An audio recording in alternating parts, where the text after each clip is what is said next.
किस्सा कोई एक कहानी के अंत में आज जो किस्सा मैं आपको सुनाने जा रहा हूँ, ये बहुत ज़्यादा पुरानी बात नहीं है। बात उन दिनों की है जिन दिनों मैं अक्सर काम के सिलसिले में जयपुर आता जाता रहता था। एक बार मैं जयपुर गया, तो जैसे ही जयपुर पहुँचा तो उसके बाद मैं सीधे होटल के लिए रवाना हुआ। होटल में चेक इन किया। चेक इन करने के बाद रूम में जैसे ही मैंने अपना सामान रखा तो मैंने कमरे में चारों तरफ अपनी निगाह दौड़ाई। कमरा बिल्कुल ऐसा प्रतीत हो रहा था जैसे किसी राजा महाराजा का बेडरूम होगा। चारों तरफ राजा महाराजाओं और रानियों की बड़ी बड़ी फ़ोटोएँ लगी हुई थी, पूरे राजसी पोशाक में। ऐसे लगता था जैसे ये फ़ोटोएँ अभी बोल उठेंगी। थोड़ी देर हाथ मुँह धोने के बाद मैं बैठा और उसके बाद मैं सीधे नीचे डाइनिंग हॉल में खाना खाने चला गया। खाना खाने के पश्चात जब मैं वापस अपने कमरे में आराम करने के लिए आया, तो थोड़ी देर मैं अपनी जो मैगज़ीन साथ थी उन्हें देखता रहा। देखने के बाद मुझे यूँ लगा कि शायद अब मुझे नींद आ रही है, तो मैं बिस्तर पर जा लेटा। अभी मैं लेटा ही था कि देखता हूँ कि शायद वक्त होगा 12 या साढ़े 12 बजे का। हाँ, साढ़े 12 ही बज रहे थे। मेरी अभी आँख लगी थी कि मुझे ऐसे लगा कि जैसे दरवाजे पर किसी ने दस्तक दी है। थोड़ी ऐसी आवाज़ आई जैसे खटखटाने की सी। मैंने सोचा शायद ये मेरा वहम होगा, लेकिन उसके तुरंत बाद मुझे एक आवाज़ भी सुनाई दी। आवाज़ किसी स्त्री थी और वो कह रही थी, महाराज भोजन तैयार है, आप भोजन करने के लिए प्रस्थान करें। मैं एकदम से समझ नहीं पाया कि ये स्त्री किसे संबोधित कर रही है। किसे कह रही है कि महाराज भोजन तैयार है, आप भोजन के लिए प्रस्थान करें। मैंने सोचा शायद ये कोई और होगा, किसी और को ये स्त्री बुला रही होगी। मैं अनमने ढंग से लेटा रहा, लेकिन थोड़ी देर बाद फिर दोबारा उसी तरह खटखटाने की आवाज़। मुझे लगा फिर कि ये मेरा वहम है। मैंने उसको अनसुना सा कर दिया, लेकिन वही आवाज़ स्त्री की कि भोजन तैयार है, आप भोजन के लिए प्रस्थान करें। मुझे ऐसे लगा कि शायद ये मेरे ही रूम के दरवाजे पर दस्तक है, तो मैंने सोचा कि क्यों ना उठकर दरवाज़ा खोलकर देखूं कि ये स्त्री किसे बुला रही है। तो जैसे ही दरवाज़ा खोला और बाहर झाँका तो देखता हूँ कि वहाँ तो कोई भी नहीं है। मुझे बड़ा अजीब सा लगा कि अभी तो आवाज़ आ रही थी, इतनी जल्दी वो स्त्री कहाँ चली गई। खैर उसके बाद मैंने बड़े अनमने ढंग से दरवाज़ा बंद किया और वापस अंदर चला आया। बिस्तर पर लेट गया। लेटते ही शायद 10 या 15 मिनट हुए होंगे कि दोबारा फिर उसी तरह दस्तक, खटखटाने की आवाज़ और वही स्वर, भोजन तैयार है, भोजन के लिए आप प्रस्थान करें। मुझे लगा ये शायद कोई शरारत कर रहा है मेरे साथ। और इतनी रात गए, क्योंकि अब तो करीब करीब 1 बजने वाला था। मैंने फिर उठकर बाहर देखने की कोशिश की, लेकिन फिर कोई नज़र नहीं आया। तभी मुझे एक आइडिया सूझा। मुझे यूँ लगा कि शायद ये कोई शरारत कर रहा है और ये मेरे साथ शरारत करने के बाद तुरंत छुप जाता है। तो मैंने अपना मोबाइल फ़ोन ऑन करके ठीक दरवाजे के बाहर वीडियो पर उसे ऑन किया और दरवाजे के बाहर रख दिया। मेरी कोशिश ये थी कि अब कोई भी आएगा तो मेरे फ़ोन पे उसको पूरा का पूरा रिकॉर्ड हो जाएगा और मैं उसको शायद जान पाऊँ कि ये कौन है। और मैंने दरवाजे के बाहर ही जो एक पौधे का गमला रखा हुआ था, उस गमले में एक तरह से उसको ऐसे छुपा दिया कि किसी को नज़र ना आए। और उसके बाद मैं वापस रूम में चला आया। फिर मैं बिस्तर पर चुपचाप लेट गया। वही कोई 10 या 15 मिनट हुए होंगे कि फिर दोबारा वही दस्तक और वही स्वर, महाराज भोजन तैयार है, आप भोजन के लिए प्रस्थान करें।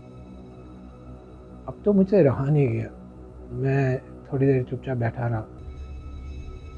इतना सब होने के बाद मेरी आँखों की नींद बिल्कुल गायब हो चुकी थी। मैं रात भर यही सोच रहा था कि ये कौन है आखिर, बार बार इस तरह से दरवाज़ा खटखटाना और वही स्वर बार बार। मैं थोड़ी देर इंतज़ार करता रहा, लेकिन उस इंतज़ार में मैंने सोचा शायद कि ये दोबारा फिर आवाज़ होगी, लेकिन उसके बाद वो आवाज़ सुनने को नहीं मिली। और मुझे ये सब सोचते सोचते ही मुझे पता नहीं लगा, मेरी आँख लग गई और मैं सो भी गया। सवेरे जब उठता हूँ तो उठते ही मुझे सबसे पहले अपना फ़ोन जब मैंने ढूँढा तो मुझे ध्यान आया कि अरे मैंने फ़ोन तो अपना बाहर दरवाजे पर गमले में छुपाया हुआ था रात के उस वाक़ये को लेकर। मैं तुरंत उठा और फ़ोन को लेने के लिए दरवाज़ा खोला, देखा तो फ़ोन ज्यों का त्यों बाहर, दरवाजे के बाहर जो गमला रखा हुआ था उस गमले पर वैसे ही रखा हुआ था। मैंने झपट कर अपना फ़ोन उठाया और सीधे अंदर आ गया। सोचा कि इसमें देखूं तो कि इसमें रात भर कुछ कैद हुआ है या नहीं, पता तो चले कि रात को वो स्त्री कौन थी जो दरवाज़ा खटखटा रही थी और उस राजा को भोजन के लिए बुला रही थी। देखता क्या हूँ कि जैसे ही मैंने उसका वीडियो ऑन किया तो दोस्तों उस पर मुझे कुछ नज़र नहीं आया, लेकिन 5 या 7 मिनट बाद मुझे कुछ देखने को मिला। मुझे एक साया सा दरवाजे तक आता हुआ नज़र आया और फिर वो साया मुझे जाता हुआ नज़र आया। सिर्फ उस साये के मुझे उसमें 2 पैर नज़र आ रहे थे। वो पैर इतने सजे हुए, ऐसे लग रहा था उन पैरों पर बहुत ही अच्छे से रंगों से रंगाई की हुई है और दोनों पैरों पर बहुत सुंदर सी पाजेब पहनी हुई है। वो पैर बहुत दूर तक मुझे जाते हुए नज़र आए उस वीडियो में, लेकिन उसके बाद पता नहीं लगा कि वो कहाँ ओझल हो गए। आवाज़ भी उसमें पूरी साफ साफ सुनाई दे रही थी कि महाराज भोजन तैयार है, आप भोजन के लिए प्रस्थान करें। मैं ये सब देखकर और सुनकर बहुत घबरा गया और डर भी गया कि रात को ये कौन साया था, किस स्त्री का साया था जो बाहर दरवाजे पर आकर बुला रही थी। ये मेरे लिए एक अजीब सी पहेली थी। मैंने अपना फ़ोन उठाया और तुरंत रिसेप्शन पर जा पहुंचा। रिसेप्शन पर पहुंचकर मैंने मैनेजर को रात का पूरा वाक़या सुनाया, लेकिन मैनेजर तो उसने मेरे इस पूरे वाक़ये को ही झुठला दिया। उसने मुझे कहा कि नहीं, ऐसा कुछ नहीं है और आप शायद गलत बता रहे हैं। हमारे होटल में ऐसी कभी कोई बात नहीं हुई है और अगर ऐसी कोई बात अगर आप कर रहे हैं तो हमारे होटल की बहुत बड़ी बदनामी होगी, इसलिए आप प्लीज़ इस तरह की कोई बात ना करें। मुझसे रहा नहीं गया। मैंने उससे कहा कि मैं बिना सबूत के बात नहीं कर रहा हूँ, मेरे पास सबूत है इस बात का। मैनेजर थोड़ा घबरा गया। वो मुझे किनारे ले जाकर कहने लगा कि क्या सबूत है आपके पास। मैंने उसको रात का पूरा वीडियो दिखाया। वीडियो देखने के बाद मैनेजर की शक्ल जब मैंने देखी तो वो बहुत घबरा गया। उसके मुंह से सिर्फ एक ही वाक़या निकला कि वो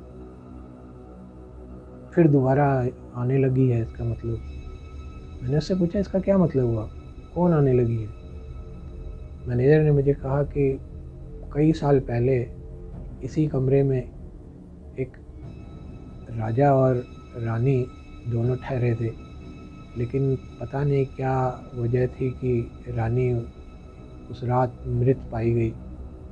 उसके पश्चात कुछ सालों तक वो रानी ऐसे ही इस दरवाजे तक आकर राजा को भोजन के लिए आमंत्रित करती रही। दोस्तों, क्या ये सच हो सकता है क्या? मुझे भी बड़ा अजीब लगा, लेकिन मेरे पास तो सबूत था ना।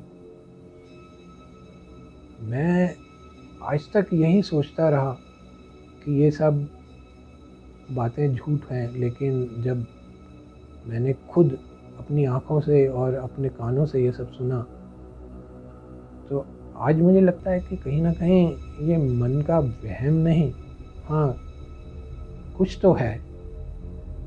तो दोस्तों, आपको क्या लगता है? अगर आपको ये किस्सा सही लगता है, इसमें थोड़ी भी आपको सच्चाई लगती है, तो मेरी आपसे एक ही विनती है कि इस किस्से को, इस वीडियो को लाइक, शेयर और सब्सक्राइब ज़रूर करें। मिलता हूँ अगली बार फिर एक और नए किस्से के साथ। नमस्कार, धन्यवाद।